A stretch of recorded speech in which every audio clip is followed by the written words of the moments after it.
July 10th రాబోతుంది. Yes. So దీంట్లో చూస్తే కనుక టీజర్లో చూసినట్టు మీ దీంట్లో టోటల్ మేకోవర్ అంతా చాలా కొత్తగా ఉంది. సో దీంట్లో మీకు బాగా గెటప్ మార్చాను. గెటప్ మార్చారు. నేను గెటప్ అఖిల్ అవుదాం అనుకుంటున్నాను. వద్దండి, ఒకనే తట్టుకోకపోతారు వద్దు. మీరు లెనిన్ ప్రస్తుతానికి.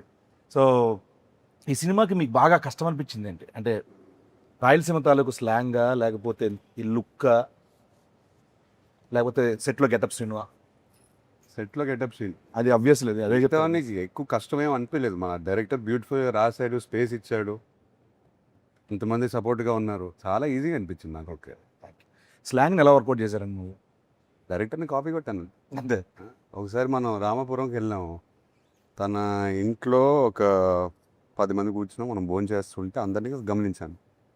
ఆయన కూడా బాగా మాట్లాడతారు స్లాంగ్. సో అట్లా ఫాలో అవుతూ పోయాను. సూపర్. ఎక్కువ ఆలోచించకుండా డైరెక్టర్తో క్యాజువల్ కాన్వర్జేషన్స్లో ఆయన ఫాదర్తో మాట్లాడే కాన్వర్జేషన్స్ అన్నీ నాకు రికార్డింగ్ పెట్టేవారు ఫోన్ మీద. సూపర్ అండి. సో వింటూ అలా. సో ఈ గ్రౌండ్ వర్క్ తాలూకు రిజల్ట్ జూలై 10th థియేటర్లో మీరు అందరూ చూడబోతున్నారు. సో ఆ పాత్ర యొక్క ఇది.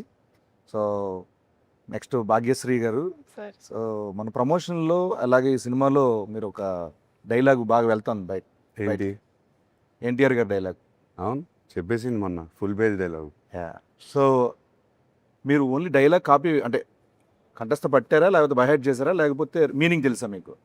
నాకు కొంచెం కొంచెం తెలుసు. మీనింగ్ తెలుసా? తెలుసుకున్నారు. ఓకే, 2 లైన్లు చెప్పండి. ఓన్లీ మొత్తం అడగను, 2 లైన్లు చెప్పండి. ఓన్లీ 2 లైన్లు మామూలుగా చెప్పండి అంతే. ఏమంటివి జాతి నీతో మనసు తెలియదంటువా? ఎంత మాట ఎంత మాట ఇది క్షేత్ర పరీక్ష గాని క్షత్రియ పరీక్ష కాదే. కాదు కాకూడదు. ఇది కూలి పరీక్ష అయ్యిందివా? నిజంగా నాకైతే scene. కాదు కాకూడదు. అక్కడ సీట్ల నుంచి ఆయన లేపితే చాలా బాగుంటుంది ఫీల్. బోరు పట్టిస్తున్నాను కానీ నాకు బోరు పడదు. నిజంగా రానా పక్కన ఈ మధ్యన చార్టెడ్ ఫ్లైట్లు తిరిగిన దగ్గర నుంచి యాటిట్యూడ్ మారిపోయింది. ఫోన్లో నన్ను బతకలేదు చిన్న ఆర్టిస్ట్ కూడా ఎందుకన్నా. చిన్న ఆర్టిస్ట్ నువ్వు లేకుండా ఆయన ఇంటర్వ్యూ చేయనంటుంటే ఏమని అంటే చార్టెడ్ ఫ్లైట్కి వెళ్తారన్నా. నేను ఎక్కింది 2 సార్లు, ఆయన 4 సార్లు ఎక్కుతారు. విత్ మెగాస్టార్ చార్టెడ్ ఈయన ఫ్లైట్ లో ఈ గాన్ 2 times. ఓకే అన్న, నెక్స్ట్ శివాజీ అన్న దగ్గరికి వస్తున్నాను. అన్న, దీంట్లో మీ క్యారెక్టర్ ఎలా ఉండబోతుంది చెప్పొచ్చా? మామూలుగా క్యారెక్టర్ గురించి ఏమైనా? అంటే Lenin is all about its emotional ride. Lenin himself ఒక ఎమోషనల్ రైడ్ అనమాట ఈ సినిమా. దాంట్లో మేమందరం కూడా అంటే లైక్ ఎస్పెషల్లీ నా రైడ్ అయితే తనతోని నాకు చాలా బాగా అనిపించింది సినిమాలో. చాలా బరువైన పాత్ర లెనిన్ది, అంత ఈజీ కాదు దాన్ని మొయ్యటం అనేది. ఎందుకంటే తనకున్న సర్కమ్స్టాన్సెస్లో భారతి ఒకటి, ఈశ్వరీరావు గారు పెద్దమ్మ, అన్నయ్య, అలాగే చిన్నాయన, ఇట్లా రకరకాల ఎమోషన్స్తో తను బ్యాలెన్స్ చేయటం అనేది నిజంగా ఛాలెంజింగ్. ఒక చెప్పలేని ఒక ఎమోషన్ ఉంది నాకు. ప్రతి ఒక్కళ్ళు ఈ సినిమాకి పనిచేసిన ప్రతి ఒక్కళ్ళు కూడా లెనిన్ ఒక బ్లాక్ బస్టర్ అనే ఫీలింగ్తో మొదలుపెట్టి ఈ మేకప్ వేసుకొని ఎంటర్ అయ్యారు ఈ సినిమాలోకి. సినిమాని నమ్మి చాలా కష్టపడ్డాం అందరూ ప్రతి సినిమాకి పనిచేస్తాం. బట్ ఈ సినిమాకి ఒక ఎమోషనల్ టచ్ ఉంది మనందరం. నందు రైటింగ్లో తన సీన్స్లో కూడా క్యారెక్టర్స్కి ఆ స్పేస్ ఉంది. Everybody had there space. సినిమాని లిఫ్ట్ చేయడానికి అందరికి అవకాశం దొరికింది. చాలా అండి, దట్ వాస్ ద బ్యూటీ. మంచి క్యారెక్టర్ ఇచ్చారు. న్యాయంగా చెప్పాలంటే చాలా మంచి క్యారెక్టర్ ఇచ్చారు నాకు. ఇంకోటన్నా ఈ సినిమాలో ఈ సినిమాలో కామెడీ ఎంతవరకు ఉంటుంది? అసలు కామెడీ ఉందా? మీరున్నారు అంటే ఉంటుందా అని. ఉండే scene we have some very fun scenes. మా హీరోయిన్ ఇంట్రొడక్షన్ నుంచి ఆల్మోస్ట్ ఒక 15-20 minutes ఆయనతో ప్యాకర్డ్ సీన్ కూడా ఒకటి ఉంది. అదిరిపోద్ది అది. నేను అక్కడికే వెళ్ళబోతున్నాను. 20 minutes అట్లా రన్ అవుతూ ఉంటుంది సినిమా. చాలా బాగుంటుంది. ఎంటర్టైన్మెంట్. వీళ్ళిద్దరు కొట్టేసుకుంటూ ఉంటారు. మధ్యలో నేను బుక్ అవుతాను యాక్చువల్గా. సో ఇట్లా సరదాగా ఒక బిగినింగ్ ఫస్ట్ 15-20-25 minutes వరకు సరదాగా వెళ్తుంది సినిమా. ఒక ఊర్లోకి వెళ్ళిపోయి ఆ క్యారెక్టర్లను అందరినీ పరిచయం చేసుకొని ఒక సరదాగా ఎంటర్టైన్మెంట్తో వెళ్తుంది డెఫినెట్గా. యాక్చువల్గా సార్, ఇప్పుడు ఈ సినిమాలో గెటప్ సీన్ అంటే 10 సినిమాలు నేను గెటప్ వేస్తాను కదా. నాకు తెలిసి అన్నం చూడంగానే నేను అన్న అలా వాక్ చేసుకుంటూ వస్తున్నారు స్టార్ట్లో. ఆ గెటప్, ఆ వాక్ ఇప్పుడు చెప్పలేను అన్న. సో మీకు ఎలా అనిపించింది అన్న? నేను బిగినింగ్ నుంచి చెప్తున్నాను అందుకు, ఆయన లుక్ మాత్రం నాకు విపరీతంగా నచ్చింది. సినిమా చూసిన తర్వాత అందరికీ చెప్పాల్సిందే మీ లుక్ స్టోరీ అయితే. అవును. చాలా సినిమాల తర్వాత చాలా డిఫరెంట్ క్యారెక్టర్ అనేది. మీకు ఎలా అనిపించింది అన్న?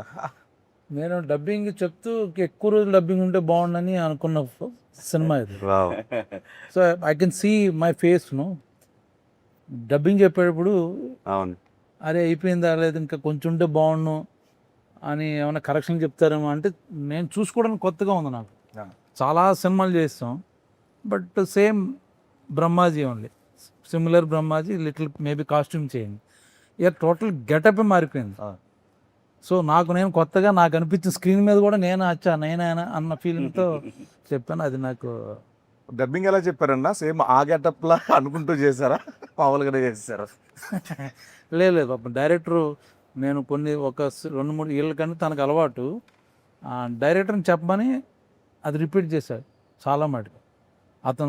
తన స్లాంగ్ బాగా వచ్చు డైరెక్టర్కి.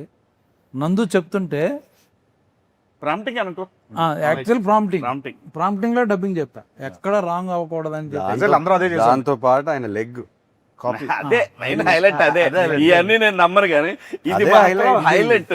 హైలైట్ ఆ గోల్డ్ చైన్ లెగ్ కాంబినేషన్. అదొకటి తలకాయలో పెడతాడు. ఆ లెగ్ వల్ల మీ డైలాగ్ చిన్న ఊపు వచ్చింది. అవును. అదొకటి బాబు, నేను ఎవరు నన్ను చూసేటప్పుడు కూడా మామూలు సినిమాలో స్ట్రైట్ గా చూస్తా, అలా కాదు ఇలా మాట్లాడతాడు. అంటే ఈ సినిమా అఖిల్ ఎలా వెయిట్ చేస్తున్నాడో నేను కూడా అలా వెయిట్ చేస్తున్నాను. ఇన్ఫాక్ట్ అందరూ వెయిట్ చేస్తున్నా. కానీ నేను అలా ఒకటైతే కాదు. చెప్పగలను, తను చూసిన ఫస్ట్ రోజు గెటప్ వేసింది, ఐ స్వేర్ లిటరల్గా నాకు భాగ్యశ్రీ కనపడలేదు. ఒక యాక్టర్. సో అప్పుడు చూసి నిజంగా నేను అప్పుడు వెంటనే డైరెక్టర్ గారితో అన్నాను, నేను అమ్మా భలే పెట్టారండి సీన్, అదే ఏమంటివి అనేది తాను ఎగ్జాక్ట్గా దింపేసింది. ఇప్పుడు అందరినీ తినేస్తుంది. ఇప్పుడు ఫైనల్గా ఏంటంటే అమ్మో, మనం తెలుగు వాళ్ళం, తెలుగు స్లాంగ్లు అంటే ఎక్కడో విన్నో లేకపోతే కాపీ చేసి చెప్పొచ్చు. ఆవిడ ఇక్కడికి వచ్చి ఇక్కడ సినిమాలు చేస్తూ దీంట్లో రాయలసీమ తాలూకు ఆ స్లాంగ్ని పట్టుకొని పేజీలు డైలాగ్ చెప్పడం అనేది ఎక్కడ మళ్ళీ ప్రాంప్టింగ్ కూడా లేదు అసలు అది. ఫెంటాస్టిక్. వావ్. చెప్పండి, ఇప్పుడు చెప్పండి మీ క్యారెక్టర్ గురించి మీరు చెప్పండి. So, బాగా ఎంజాయ్ చేసిన మూమెంట్ కానీ టఫెస్ట్ మూమెంట్స్ అట్లా. I mean, honestly, when I first heard the script, I was in love with the love story first and foremost because I'm a hopeless romantic. So for me, such kind of love for Lenin and Bharti was like beautiful. You know, I think Alage, husband, wife. I think it's such a beautiful story they have together. And then coming to my character, I think it's written so well.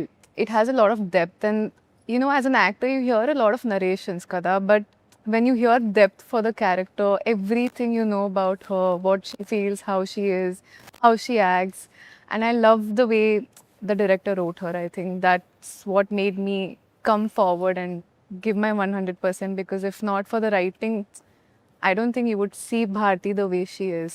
From the intro to Aman to V, from all the big scenes, I think it's all beautiful.